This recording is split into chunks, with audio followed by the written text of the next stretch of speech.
Hey traders, TG Watkins here. This is February 1st. It's Wednesday when I'm recording this, and this is right after the FOMC, so that action is done and over with. I'm recording this early because I have to travel to Austin and do some work, so I won't be around when I need to record this. But anyway, so we've seen the reaction.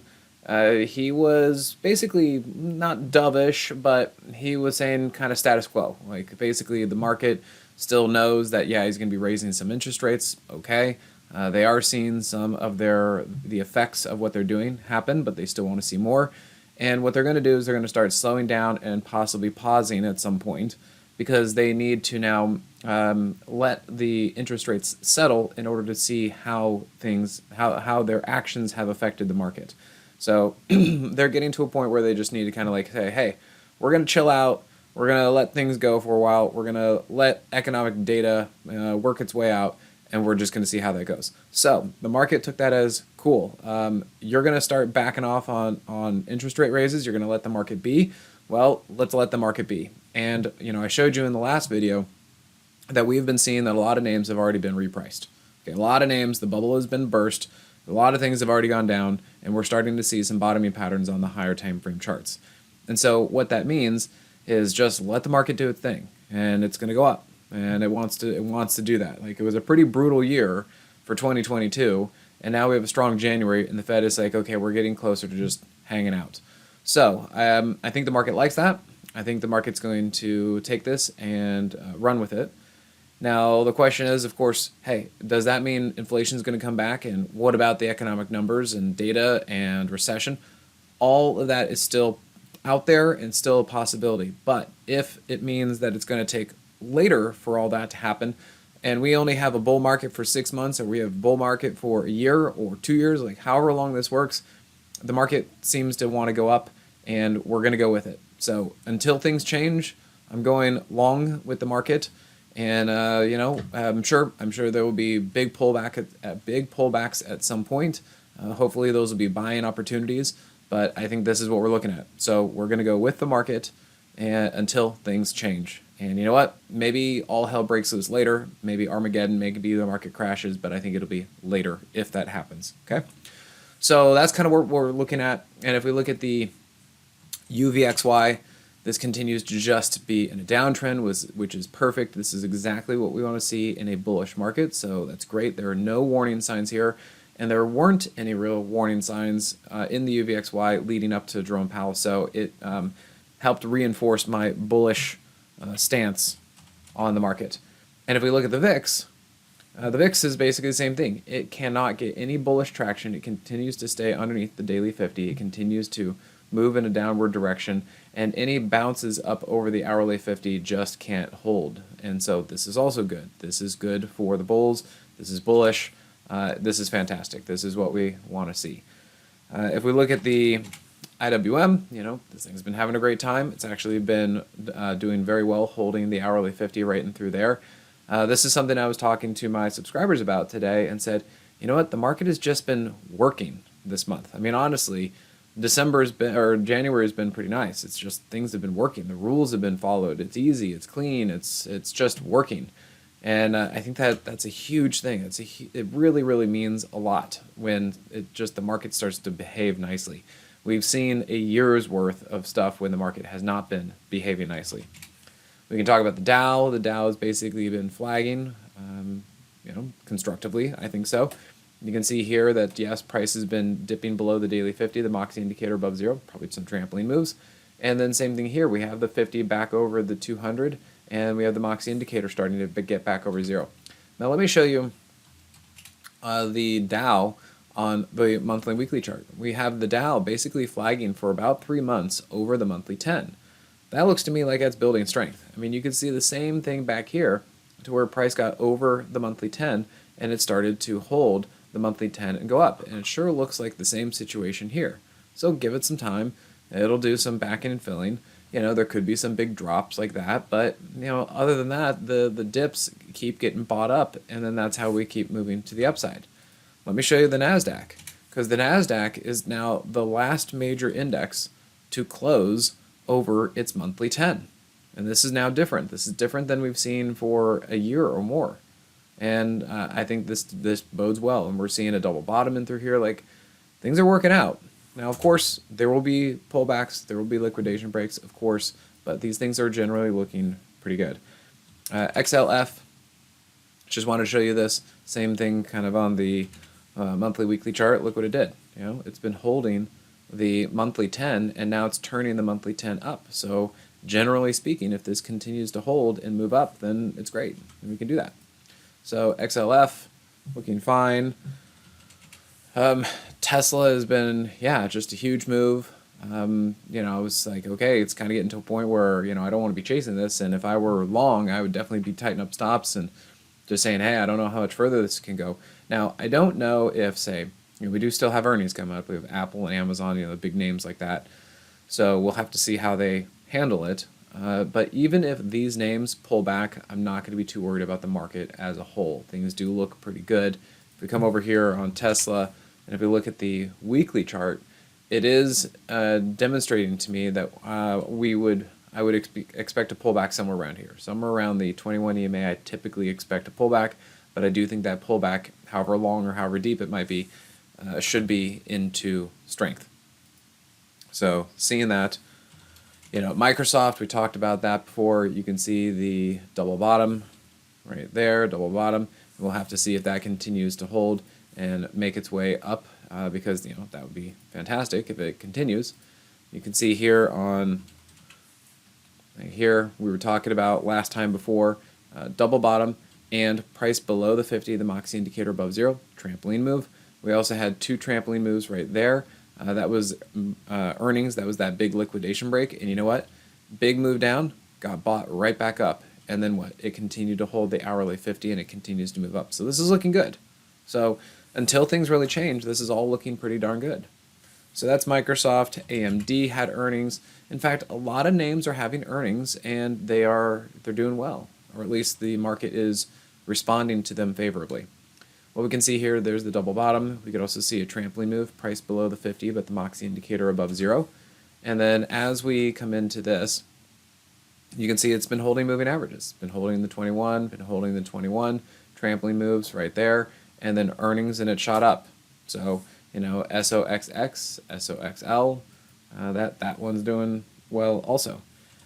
You know, if we kind of look at something like Peloton, now I understand Peloton is probably, you know, you're not going to say it's like the greatest name ever and, you know, whatever, high flyer, maybe it's not going to be a new leader.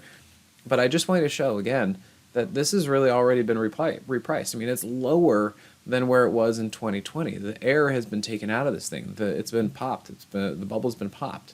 You know, it's already been repriced. And you know what? It has been down for so long that if you look at this, it's now over its monthly 10. So these names are starting to rebuild and do all right. And if we see here on the weekly chart, what do we got? We now have, for the first time, prices over the weekly 50. And you can see even there's a inverse head and shoulders. So yeah, that's working. And if we look at the daily chart, you know, we can see that there were some pretty good things. 50, 200, 50 maneuver, and heck, there was even another one. You could say 50, 200, 50 maneuver. That one held, and up you go. And what I mean by these things just working well, and again, Peloton was earnings and all that, but it's been holding the 21, holding the 50, right in through there and doing well, and this is a trampoline move right there as well. So it's been doing great. And these are pretty big. This is a big move. This is a percentage-wise, that's a big move. Yeah, I know it's maybe junk off the bottom, but these things are working, and there's opportunities down here if you can just find the right names that are going to be moving pretty well.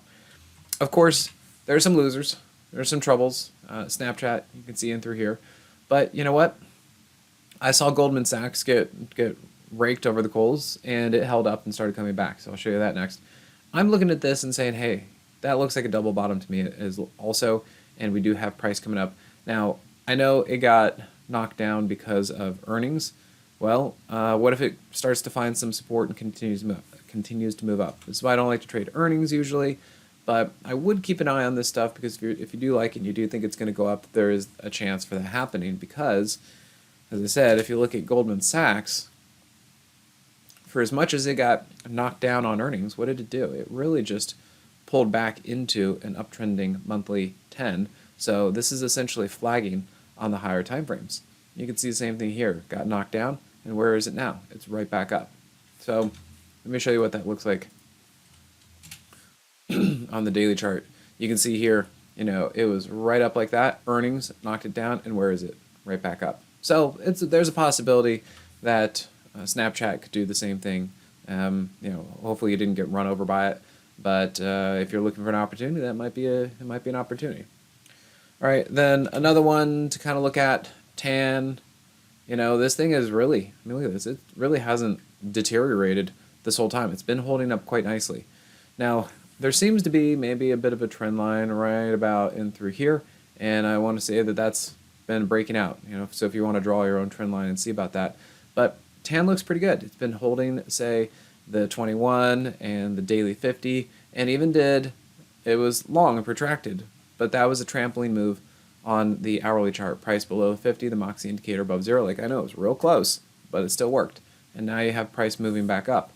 And if we look at TAN on the longer time frames, like weekly and monthly, doesn't this look pretty good? I mean, this looks like a really nice tight flag right in through there, and now it has the monthly 10 moving up. You can see here price was holding the weekly 50. And keep in mind, the weekly 50 was going in a downtrend here, and now it's in an uptrend. That looks pretty good. So TAN looks good. Maybe check out ARRY. You can look at another one that I've been watching is MAXN. I'll show you that one. I mean, look at that. That looks pretty constructive right there. Now, I know it takes months, so you might have to have a longer time horizon, but it's looking pretty good as far as a monthly time frame goes. Another one, CHWY. And again, if you guys look at this, just look at it. It's all the way back to where it began. And they've been down for so long that they're starting to build support. They're starting to change their moving averages. Look at that. It's starting to hold its monthly 10. And here it is. And if it's starting to get over the weekly 50, it's looking pretty good. And if we come down here, let's look at the daily chart for CHWY. What are all the things that I like about this? Well, we have the 50 crossing over the 200. It's great. We have a trampoline move right here, so it's price below the 50, but the Moxie indicator above 0. And basically, at this point, we started to have price engage with the daily 50, the daily 21, the Moxie indicator is above 0, and we have an uptrending hourly 50. So all that's looking pretty good, and that's CHWY. How about Wolf? This is in the semiconductor space. Yeah, and you can see here basically a double bottom. Maybe you could say inverted head and shoulders. You could do that too. And nice big action here. Again, strong couple of days. But what do we have on the hourly chart?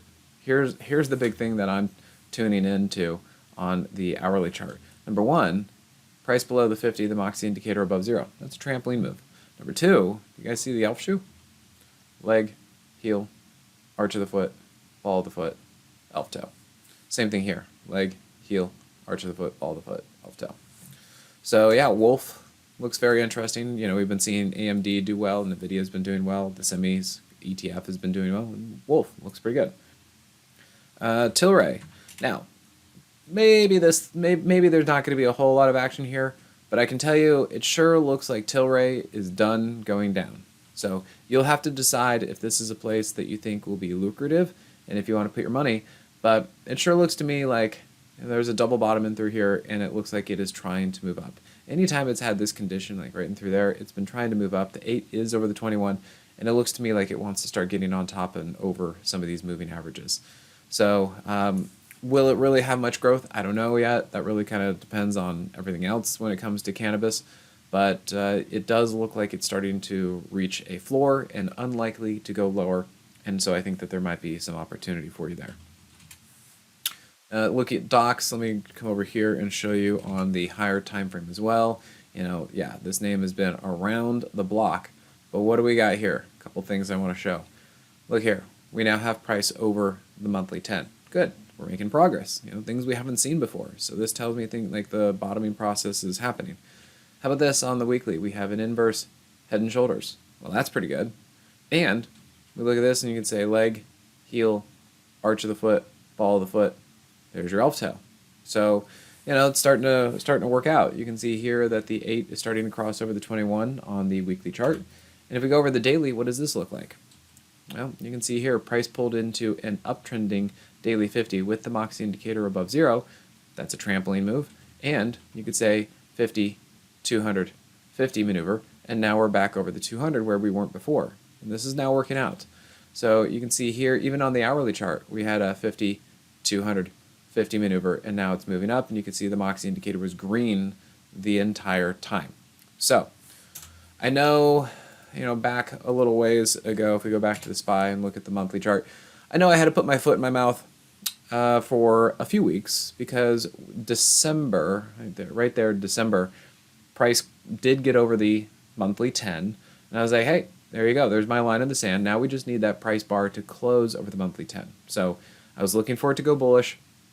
There was a lot of selling at the end of December, tax loss harvesting, all that kind of stuff, and it closed below the 10 period moving average on the monthly chart. But then we have January. January is now up and closing over 0, and there you go. And now we have February. Now we'll have to see what February looks like as far as getting over and staying over the monthly 10. But boy, this is looking pretty good so far. So, I'm bullish. I think we should be bullish, and I think we go with that. Even the volatility products are saying that there's not much fear. And so even if we're kicking the can down the road later, I think we should go with it, and we will deal with that later when it becomes a thing. So I hope everyone's having a good time out there, and let me know what you think in the comments. I know we had some interesting chatter over the last few weeks as this was all trying to get itself figured out, but it seems to me like we have a better answer now. All right, everyone, take care. Catch you in the next one.